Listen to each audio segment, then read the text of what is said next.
A quick check on some of the day's top stories. We've been following breaking news for you. Police are on the scene, and they're on the hunt for 3 suspects of a deadly subway shooting. Victim was shot on a southbound D train in the Fordham section of the Bronx. Died at the hospital. All of this happening just before the morning rush was getting underway. There is still a heavy police presence at the subway station, and service in that area is being affected. Still no word yet on what the motive for this shooting was as that investigation continues.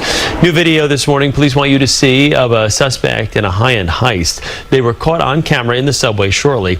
Investigators say they stole $225,000 worth of handbags and watches. It happened at a shop on West Broadway in Soho about a week ago Monday.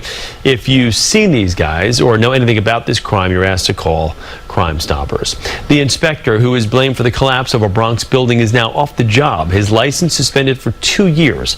The Department of Buildings says the independent engineer has voluntarily agreed to the suspension and will pay a $10,000 fine. They say the inspector mistakenly labeled a crucial load-bearing column as, quote, decorative when crews started working in December. The corner apartments collapsed. Sloppy work that endangers New Yorkers is unacceptable and will not be tolerated. We continue to be aggressive in our inspection program. The system is built so that licensed, registered, insured professionals act competently. If I'm not leaving there, how should I pay? Meantime, the partial collapse left families in those corner apartments homeless. The former tenant, 𝗙𝗢𝗟𝗡𝗙𝗟, says that the landlord is still charging him for rent for his destroyed apartment. Just got a bill, as you see there, for $2,000. CBS News traffic reporter Guy Stanier here now with your first alert traffic report. Guy. Well, Chris, due to the shooting you mentioned in the Bronx, we have some subway issues this morning. B and D trains are skipping the 182nd, 183rd Street station. Riders can take a BX1 or BX2 bus from the Tremont Avenue or Fordham Road stations to get around this. And we have problems for New Jersey Transit. Service is suspended in both directions on the Gladstone branch between Summit and Murray Hill. This is due to a bridge strike near New Providence. Alternate side parking is in effect today citywide. Chris, back to you. Okay, Guy, thanks. Now let's get over to John with a quick check of your first alert forecast. John, still not clearing up behind you. Yeah, and another little travel concern is there are pockets of fog out there, and there's a little bit of wet weather as well. It's a damp Friday, cold weekend in the works.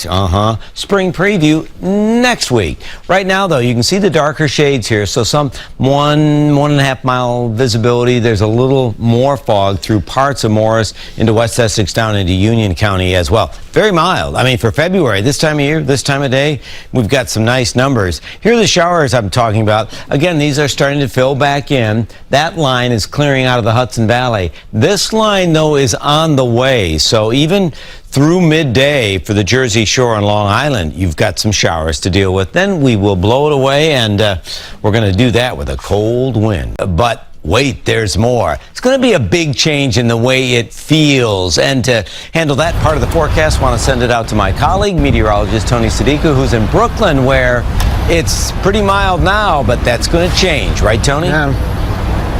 That's right. That's why we're just trying to savor it, enjoy it. I know it's not the brightest picture. If you don't mind the gray, this is the kind of day that, you know, you take a little bit longer walking the dog, and folks just kind of savoring the day, if you will. It's so mild comparatively to where we're headed.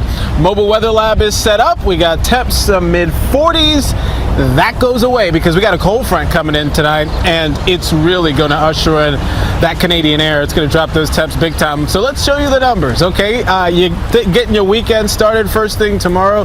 This is what it's going to feel like out the door. Those feels like temperature. So wind chill, you combine the air temp and the wind, and we're talking 20s again. Even teens far north and west. Caldwell 26, Sussex about 20.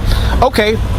That doesn't sound all that bad, but watch Saturday night into Sunday morning, and those temps, wind chills get even colder.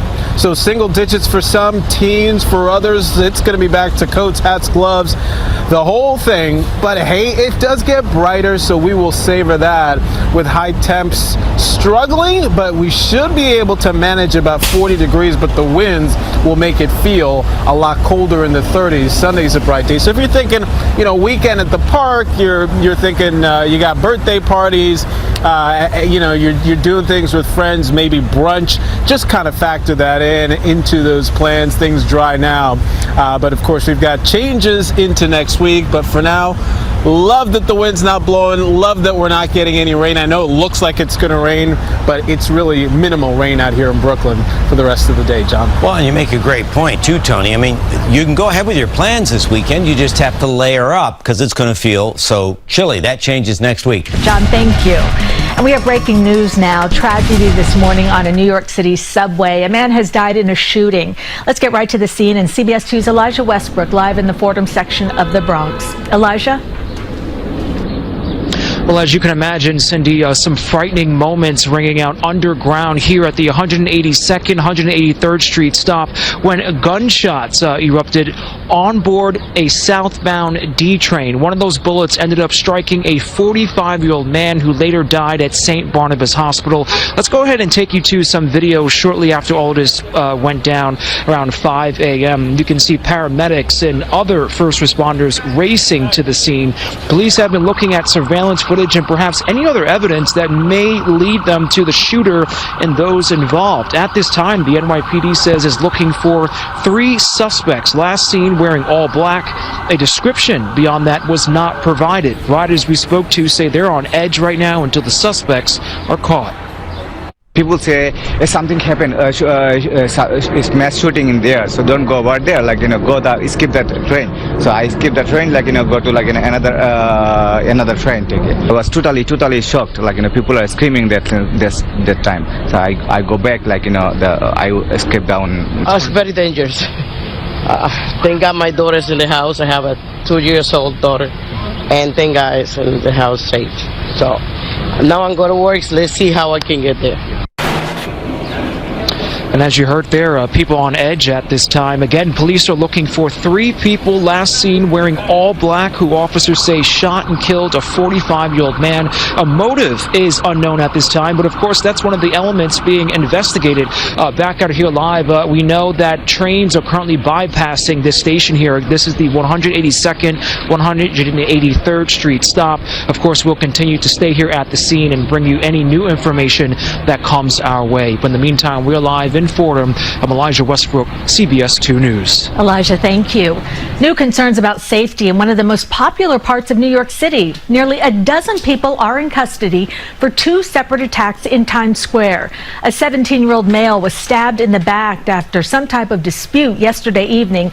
Just hours later and a few blocks away, a 28-year-old man was punched and kicked in the head by 3 teenagers after another dispute. We'll have much more in a live report streaming in our second half hour on CBSNewYork.com.